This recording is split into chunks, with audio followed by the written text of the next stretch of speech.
네, 손여로의 열렬 함께하겠습니다. 퍼스트 프라임 리서치 손여로 팀장 나오셨습니다. 어서 오세요. 안녕하십니까. 오늘은 좀 덮으셨네요, 머리를. 네, 새로 오신 분장쌤이랑 새로운 도전을 앞으로 해나갈 예정입니다. 저는 개인적으로 올린 게 나은 것 같아요. 올리도록 하겠습니다. 예, 알겠습니다. 자, 우리 팀장님과 본격적으로 시장 질문 들어가 볼게요. 먼저 지난 금요일의 시장 어떻게 보셨는지 궁금한데 미국 고용이 생각보다 너무 좋았습니다. 이제 B컷이라는 그 이야기가 좀 들어가는 구간이 아닐까 싶은데요. 어떻게 보셨나요? 네, 확실히 좀 들어가지 않을까 그렇게 판단됩니다. 우리가 고용지표 사실 금요일 정기장이 마감하고 볼 수 있기 때문에 국내 시장이 과연 미국의 고용률 이런 것들을 알고 그런 움직임을 보여줬을까? 이 부분 불가능하다라고 판단됩니다. 근데 아무래도 그 앞에 나왔던 실업률이나 뭐 졸트 보고서 이런 것들이 좀 견조하게 나오고 그다음 주간 실업급여 청구 건수도 좀 견조하게 나오다 보니까 투자분들께서 유출하신 게 아닌가 그렇게 판단돼요. 근데 안타깝게도 어떤 지적적 리스크나 파업 뉴스 이런 것들 때문에 반도체만 좀 문매를 맞은 것이 아닌가 그렇게 판단됩니다. 네. 제가 금요일 날 연례를 진행을 하면서도 반도체를 제외한 나머지 섹터들은 괜찮았다라고 말씀을 드렸는데 어떤 고용이 견조하게 나올 것이다라는 것을 알면서도 코스피의 전기전자는 외국인의 매도세가 좀 이어지는 모습이었고요. 그나마 제약바이오 같은 경우는 매수세가 많이 들어왔었고 코스피 전기전자도 순매도가 나온 것은 아쉽지만 우리가 생각했던 그만큼 순매도가 강하게 나오진 않았기 때문에 이번 주에 좀 바닥을 다지는 모습이 나오지 않을까 판단해 보도록 하겠습니다. 그럼 이번 주 증시는 좀 어느 정도 기대 구간으로 생각을 해볼 수도 있겠습니다. 여러 가지 이벤트가 또 굉장히 많은데요. 자, 먼저 지난 금요일의 특징주부터 점검 들어가 볼까요? 첫 번째로는 극동 유화 보겠습니다. 석유주들의 흐름이 정말 좋았었고 극동 유화도 시간이 지날수록 탄력이 더 붙어서 5.6% 상승으로 마무리가 됐는데요. 자, 지금 뭐 수소 모멘텀까지 가세 이렇게 달려 있는데 어떻게 볼까요, 극동유화?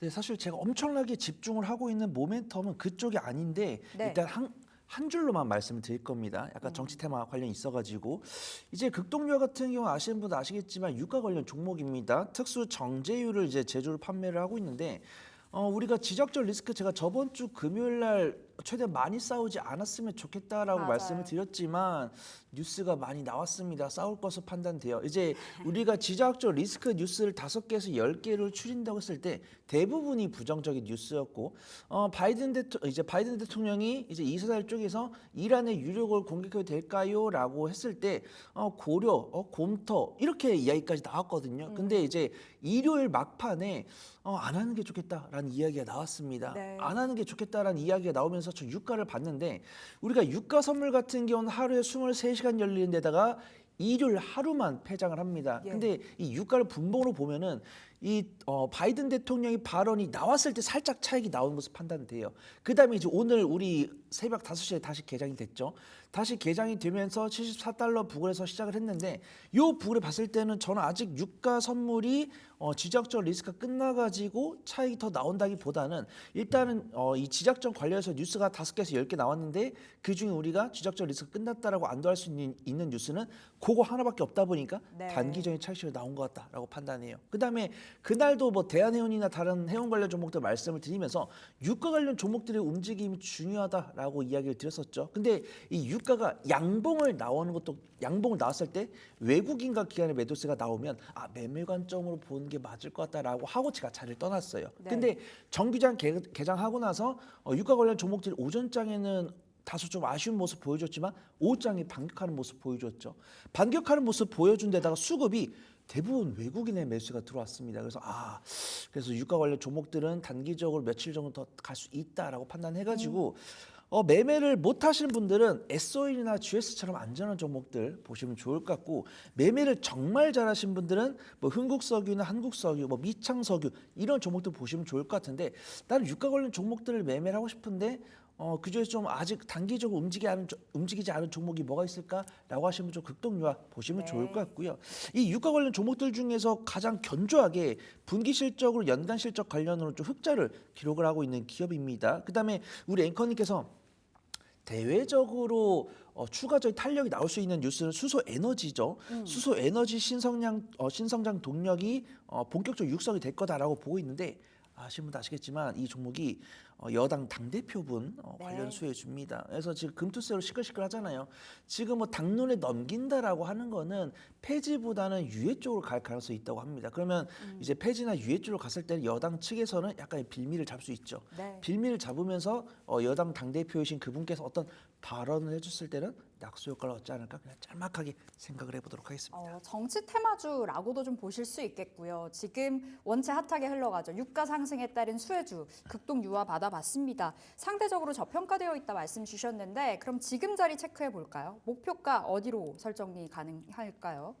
네, 매수가는 4,020원부터 마이너스 3%까지 분할 매수해 보시면 좋을 것 같고요. 네. 손절가는 제가 3,800원, 1차 목표가는 4,400원 잡아보시면 좋을 것 같습니다. 네, 목표가 4,400원 드립니다. 손절가는 3,800원. 극동 유화 첫 번째 특징주로 살펴봤고요. 두 번째 핫했던 종목으로 넘어가 보겠습니다. 자, 지난 금요일에 전선주가 너나 할 것 없이 다 강했는데요. 대한전선은 개별 호재도 있었습니다. 11% 급등으로 13,000원 돌파가 됐는데요. 싱가폴 전력청과 8,300억 규모의 수주 이런 이야기가 나오더라고요. 그렇습니다. 우리가 AI 산업이나 반도체 산업을 봤을 때 이 전력이랑 전력 설비가 빠질 수 없다라고 판단을 하고 있고요. 우리가 전력과 전력 설비에 대한 수요에 대한 중요성 뉴스는 꾸준히 나오는데 항상 우리가 특징주를 꼽는 이유는 긍정적인 뉴스가 나왔을 때 투자분들은 언제 반응하냐가 중요한데 그 반응이 저번 주 금요일 날 나온 것 같습니다. 일단 대한전선이 필두로 강세를 보인 다음에 제약바이오가 워낙 강하다 보니까 전선 관련 종목들이 단기적인 차익실이 나오더라고요. 네. 근데 이제 제약바이오의 외국인과 기관의 수급이 들어가고도 자금이 남다 보니까 오후장에 전력과 전선 전력 설비 관련 종목들도 온기가 들어오는 모습입니다.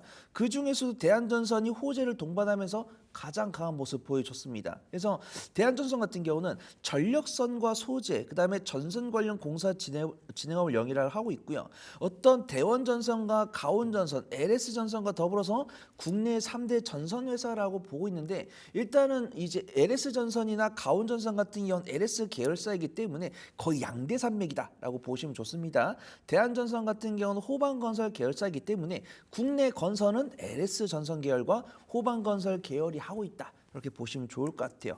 그다음 우리 앵커님께서 말씀해 주신 것처럼 싱가포르에서 8,400억 원 규모의 수주를 공급을 받았는데 굉장히 좀 긍정적으로 보고 있는 게 싱가포르가 어떤 수입을 할 때 굉장히 평가 기준이 까다롭다고 합니다. 근데 이 까다로운 평가 기준을 통과했기 때문에 대한전선이 보유하고 있는 기술력을 입증을 했다. 입증한 사례다. 이렇게 평가를 받고 있고요.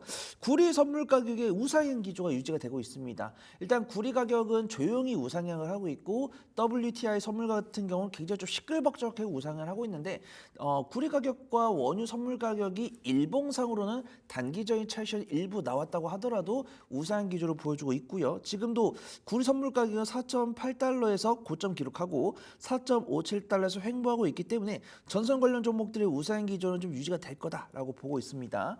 제가 일진 전기를 참 좋아하는데 일진 전기를 제외한 전선주 중에서는 대한전선이 가장 실적 추이가 견조하고 네. 영업이익률도 견조하고 호재가 나왔죠. 공급 계약이 나왔을 때 재료 소멸이다라고 볼 수 있겠지만 외국인의 강한 순매수가 들어왔습니다. 그래서 대한전선이 단기적인 재료 소멸이 아니라 새로운 시작으로 볼 수 있을 것 같다. 그렇게 투자분들 판단하는 것 같다. 그렇게 말씀을 드리도록 하겠습니다. 외국인들이 굉장히 많이 사갔네요. 9천억 넘게 샀는데요. 그럼 대한전선 지금 자리 목표가 설정 들어가 보겠습니다.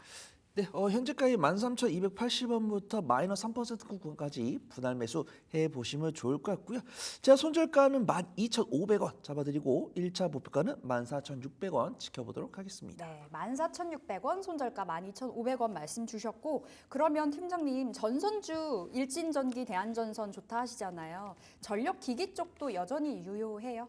저는 여전히 유효하다라고 판단합니다. 우리가 피크라는 단어를 찾는 게 좀 중요하다고 판단해요. 이제 뭐 증권사에서 나오는 리포트 읽어보다도 피크라는 단어를 안 썼기 때문에 제가 먼저 써서는 안 된다라고 보고 있고요. 네. 저는 계속 수주 동향이랑 가격이랑 이런 걸 체크를 한다고 해서 뭐 2차 전지도 그렇고 전기차도 그렇고 판매 동향을 체크하는데 판매 수주 추이가 저는 석 달 이상 꺾이면 피크가 왔다라고 이야기를 하고 있고 네. 제가 주로 읽어보는 리포트에서 피크라는 단어가 등장을 하면은 피크라는 단어가 나올 가능성이 있다라고 말씀을 드립니다. 근데 전력 설비나 조선이나 방산, 뭐 완성차 이런 것들을 봤을 때 한 달가량은 뭐 전년 동기나 전 분기 대비했을 때는 어떤 수치 조금 좀 부족하게 나왔다 이런 뉴스를 볼 수가 있는데 그런 뉴스를 한 번 봤다고 해서 전 피크가 왔다라고 판단 안 하고요. 그 역시도 전력 설비 관련해서 열심히 뉴스를 검색을 해보시면 아시겠지만 석 달 이상 수출량이 줄었다, 뭐 수주 잔고가 감소하고 있다 이런 단어가 없기 때문에 저는 네. 전력 설비랑 전선은 우상 기조가 유지가 되지 않을까 오. 그렇게 판단해 보도록 하겠습니다. 그럼 전력기기 대장 볼까요? 전력- HD 현대일렉트릭. 그쵸. 전력 설비를 내가 만약에 매매를 잘 못하는 분이다. 네. 매매를 잘 못하는 분이다라고 하시면 저는 효성중공업이 낫다라고 판단해요. 아. 효성중공업이 미국의 점유율 좀 넓혀가는 부분들이 있고 12개월 선입보다 가장 낮은 부분입니다. 근데 우리 구독자분들, 시청자분들께서 가장 중요한 거는 내가 짧은 기간 내에 빠른 수익을 내고자 하시는 거잖아요. 그래서 네. 내가 이 종목을 매수를 해가지고 2주나 한 달 요 정도 매수했을 때 가장 기대 수익률을 높일 수 있는 종목은 HD 현대 일렉트릭이다라고 판단하고요. 내가 매매를 잘 못해, 뉴스 잘 못 봐, 나는 막 하루 단위로 수주 잔고 체크 못하고 막 수급대가 체크 못해, 난 3개월 이상 볼 거야라고 하신 분들은 효성중공업이 나아 보인다. 그렇게 말씀드리도록 하겠습니다. 네, 챙겨갈 게 많네요. HD 현대일렉트릭 괜찮고 효성중공업이 조금 더 매력적이라고 정리를 해보도록 하겠습니다. 자, 저희 세 번째 특징주로 넘어가 볼까요? 세 번째는 제약바이오 안에서 휴재를 가져와 봤습니다. 지난 금요일에 제약바이오 정말 다 같이 손잡고 올라가는 모습이었는데요. 휴재는 6% 상승되면서 어느새 25만 7천 원 최고가 부근에서 움직여주고 있습니다. 역시 이제 K-보톡스 관련해서 기대가 좀 큰 것 같아요. 어떻게 보세요? 네, 우리 앵커님께서 참 관심이 많으신 섹터가 아닐까 그렇게 판단되는데 저번 주 금요일에 이제 삼성바이오로스랑 유한양행, 오스코텍, 그다음에 다른 오픈 이노베이션 관련 종목들이 참 강세를 보였단 말이에요. 근데 묵묵하게 그 뒤를 쫓았던 섹터가 미용 의료기기가 아닌가 그렇게 네. 판단됩니다. 이 제약바이오에서 파생된 게 의료 AI도 있지만 미용 의료기기도 있다라고 판단해요. 그래서 휴젤 같은 경우는 바이오 의약품 및 이제 바이오 의약품을 만들고 있고 피부 전문 화장품 제조 판매를 영위를 하고 있기 때문에 제약 바이오면서도 화장품이면서도 미용 의료기 관련 종목이다 이렇게 보시면 좋을 것 같고 실적이 굉장히 견조하데다가 최근에 좀 재밌는 모멘텀이 나왔습니다. 우리가 보톡스라고 볼 수 있는 이제 클로스트리디움, 보툴리눔이나 미생물을 기반으로 바이오 의약품을 만들고 있고 최근에 메디톡스와의 이때 이제 영업 침해, 특허 침해 소송이 있죠. 네. 국제무역위원회 ITC가 예전에 사전 판단을 했습니다. 그때도 이제 휴젤이 승소를 했다라고 평가를 하고 있고요. 제가 뭐 법적 전문가가 아니기 때문에 이번에 본 선고에서 어떻게 내용이 나올지 모르겠지만 그동안 나왔던 판례를 본다고 했을 때는 이 예비 선고에서 손을 들어준 기업들이 거의 80%, 90% 이상 꾸준하게 승소를 해왔다라고 합니다. 그러면 휴젤이 승소한다고 했을 때는 메디톡스나 대웅제약과의 점유율 차이가 커질 수 있다라고 보고 있고요. 저는 재무제표를 봅니다. 이제 메디톡스랑 휴젤이 소송을 하고 있기 때문에 꾸준하게 소송 비용이 들어간단 말이에요. 그래서 우리가 휴젤과 메디톡스의 재무제표를 봤을 때 휴젤 같은 경우는 영업이익률이 약 20에서 30% 이상 나오고 있는데 메디톡스 같은 경우는 영업이익률 10%가 안 나옵니다. 그러면 여기서 이 두 기업이 분담한 소송 비용을 제외를 하더라도 휴젤이 확실하게 메디톡스보다 잘하고 있다 이렇게 평가할 수 있는 부분이죠. 그 다음에 증권사 리포트가 나오면 국산 보톡스에 대한 해외 매출이 활기하고 있다고 합니다. 우리가 미용 의료기기라고 검색을 해보시던가 뭐 화장품이라고 검색을 해보시던가 보톡스라고 검색을 해보실 때 꾸준하게 나오는 게 학회 이야기입니다. 그래서 이 미용 의료기기 학회도 거의 매달 열리고 있고 지금도 학회가 얼마 전에 끝났지만 다음 달에도 학회가 예정이 되어 있어요. 근데 이런 학회에 우리나라 기업들이 참여를 하고 홍보를 하고 발표를 한다고 합니다. 그래서 제가 저번 주 금요일 날 방산도 말씀을 드렸지만 네. 이 학회의 장점은 간접적인 홍보 효과가 된다는 거예요. 우리가 이런 기능성을 이런 가격대에 제공할 수 있다라고 발표를 하면은 해외 바이어들의 눈에 들겠죠. 이런 긍정적 평가를 통해서 국내 미용 의료기기 관련 종목들의 해외 매출이 증가할 것으로 전망이 되고 있으니까 그 중에서 판매 비중이 높은 휴재를 네. 유심히 지켜보셔야 된다. 그렇게 말씀드리도록 하겠습니다. 확실히 차트를 열고 메디톡스랑 비교를 하면 휴젤이 정말 강하네요. 메디톡스는 지금 좀 많이 눌려있는 자리인 것 같고요. 휴젤은 고가권에서 놀고 있는데 지금 최고가가 29만 5천 원이거든요. 이 최고가 돌파도 가능할까요? 굉장히 그 일봉만 봤을 때는 부담스러워 보입니다. 하지만 업종포가 거의 200이 넘어가는데 휴젤 같은 경우 10액의 선행포 20이 안 되기 때문에 상당한 저평가물도 갖고 있다라고 판단하고 있고요. 하지만 제가 뭐 고점을 돌파할지 말지는 맞출 수 없겠지만 이 자리에서 이 수급 동향 봤을 때는 돌파할 가능성이 있다라고 판단하고 있습니다. 제 손절가는 24만 4천 원 말씀드리고요. 1차 목표가는 28만 3천 원 잡으면서 단기 고점 돌파 여부도 체크해 보시면 좋을 것 같습니다. 28만 3천 원 일단은 1차적인 목표가로 좀 살펴보셔야 되겠고요. 추후에 이 가격 돌파됐을 때 저희가 AS도 가보도록 하겠습니다. 자, 오늘 특징주 이렇게 세 가지 점검 받아봤고요. 오늘장 전략으로 넘어가 볼게요. 오늘의 한마디 뭐라고 주실 건가요? 오늘장 굉장히 중요할 것 같습니다. 제가 한 줄평은 뉴욕 훈풍 비나이다라고 지어봤습니다. 우리에게 들어오길, 이 훈풍이 함께하길 비나이다 주셨는데 뉴욕 증시가 굉장히 좋았어요. 뭐 계속 좋죠.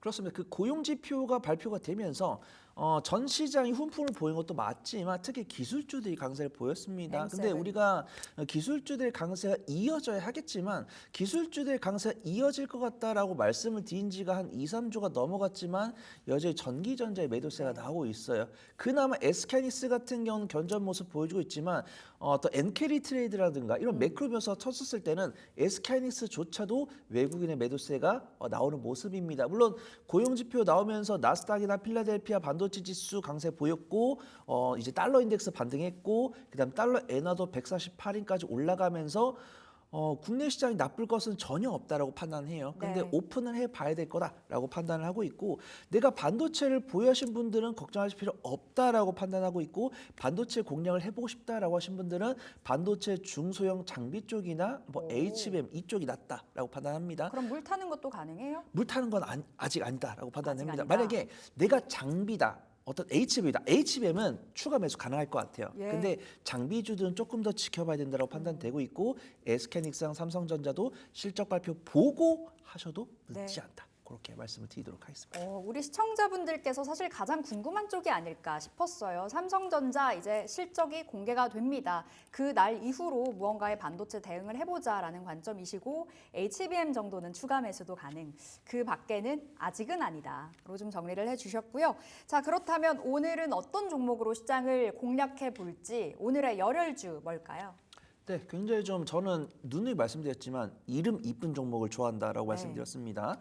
오늘 소개를 드릴 종목은 에이플바이오라는 종목인데요. 4월의 바이오 이렇게 암기를 해보시면 좋을 것 같아요. 이름이 참 이쁩니다. 신약 후보물질 연구개발 전문 기업이기 때문에 약간 뭐 오스코텍이라든가 리가케엠바이오라든가 아니면 신테카바이오 이런 업무를 영위를 한다라고 판단하시면 됩니다. 우리가 신약을 만들어서 전임상 단계라든가 1차 임상 단계에서 전방 제약바이오 기업에게 기술 이전을 해가지고 마일스톤을 얻는 기업이다. 그렇게 보시면 좋을 것 같아요. 우리가 이 에이프릴 바이오 같은 경우 2022년에 신규 상장을 했는데 벌써 흑자 전환에 성공할 것으로 전망이 됩니다. 일단 분기 실적은 흑자가 전환이 됐어요. 분기 실적 흑자 전환됐는데 연간 실적도 흑자 전환이 될 것이다라고 보고 있습니다. 그 이유를 보니까 올해 6월 달에 미국 제약사 에보뮌의 자가염증 질환 치료제 후보물질인 APB-R3을 총 4억 7천 5백만 달러 규모로 기술 이전을 하면서 그 마일스톤 일부를 수령을 해서 흑자로 전환됐다라고 보고 있고요. 제가 재밌는 부분은 유한양이 2대 주주입니다. 그래서 오스코텍도 유한양행과 연관이 있지만 이 유한양행을 둘러싼 종목들이 강세를 보일 때는 이 유한양의 에이플바이오가 2대 주주이기 때문에 그 낙수 효과를 얻을 수 있다. 그렇게 보고 있고요. 지금 올해 하반기라든가 내년 상반기에 또 파이프라인에 대한 기술 수출 뉴스가 있습니다. 2021년에 자가면역 질환 치료제 APB-A1 물질을 덴마크 제약사 룬데백에 수출했는데 그 신약이 올해 3분기에 임상이 진행하면서 마일스톤 수령할 가능성이 높다라고 판단하고 있습니다. 저번 주 금요일에 제약바이오 관련 굉장히 강한 수급 들어왔었는데 에이프릴바이오 같은 경우도 21선 구간에서 이탈 없이 반등하는 모습 보여줬는데 이 부분이 외국인과 기관의 쌍끌의 순매수였기 때문에 제약바이오, 에이프릴바이오에 대한 추이는 당분간 이어지지 않을까 판단해 보도록 하겠습니다. 다시 한번 시세 분출을 좀 기대해 볼 수 있는 자리인 것 같은데요. 에이프릴바이오 그럼 목표가 설정해 주세요. 네, 현재 지금 동시효과 22,950원과 22,800원 사이에서 시작할 것으로 전망이 됩니다. 해당 가격대에서 시작을 해보시면 좋을 것 같다라고 판단하고 있고요. 손절가는 제가 21,700원 잡아드리고 1차 목표가는 25,200원 잡고서 지켜보도록 하겠습니다. 알겠습니다. 25,200원 에이프릴 바이오 말씀 주셨는데 유한양행의 이대주주. 그럼 유한양행 흐름도 한번 체크해 주세요. 원체 강하더라고요. 금요일에도 한 8% 급등 나왔었는데 지금 유한양행이 한 14만 7천 원 선. 이제 기대 수익률 그렇게 높지는 않을까요? 기대 수익률은 꾸준하게 10% 단위로 끊어가면 될 것 같습니다. 물론 이 유한양행을 밸류에이션만 하면은 11개월 선행포가 사실 15가 안 되고 삼성 바이오스 같은 경우는 60 정도 되고 셀트리온 같은 경우는 35, 40 정도 되기 때문에 정말 허심탄회하게 부르면 목표가를 2배 부를 수 있습니다. 오. 근데 굉장히 무서운 얘기죠. 네. 한 3년 뒤면은 볼 것 같아요. 근데 제가 지금 그렇다고 할 수는 없을 것 같고 일단 우리가 이 얻을 수 있는 마일스톤의 금액이 예상 대비 올랐고 빠르게 많이 수령할 수 있기 때문에 우상 기조 나올 수 있다고 보고 있고요. 외국인이 3조 4천억 매수했습니다. 이 추이는 당분간 이어지지 않을까 그렇게 판단해 보도록 하겠습니다. 알겠습니다. 와, 유한양행 들고 계시다면 기분 너무 좋으실 것 같은데요. 더 갈 수 있다라는 관점으로 답변 받아봤습니다. 자, 여기서 인사드릴게요. 퍼스트 프라임 리서치 손여로 팀장 보내드립니다. 고맙습니다. 감사합니다.